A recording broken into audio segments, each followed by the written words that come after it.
Sorry ভাই sorry, আমি ইচ্ছা করে টাকাটা খাই নাই। সমস্যা নাই।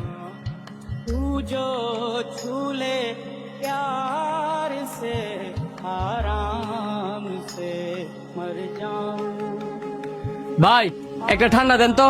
দাঁড়ান দিতাছি।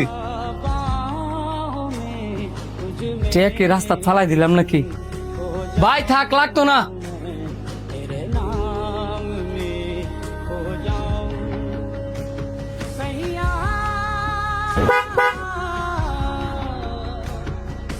কিরে আর তুইলে তো স্টুকি করে লেলিলে, কি চিন্তা করে করে রাস্তা দাঁড়তেছিলি?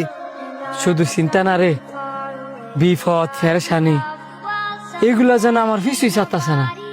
বিপদ জন লাগে, সব দিক দিয়ে লাগে, এটার একটা কারণ আছে। কি কারণ?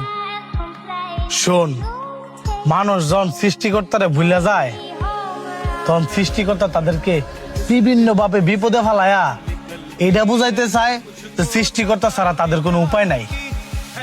আর মানুষ যখন সবচেয়ে বেশি বিপদে পড়ে তখনই সৃষ্টিকর্তারে স্মরণ করে। নামাজ ফরজ,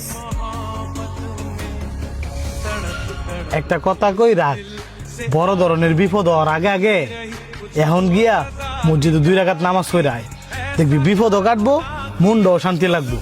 এখন নামাজ পড়াইতাম, আজানে তো দিছে না। নামাজ পড়তে গিয়ে আজান লাগে রে, অজু কইরা 2 রাকাত নফল নামাজ পড়ে আয়, যেটা কইছি এটা কর, তোর জন্যই ভালো হইব।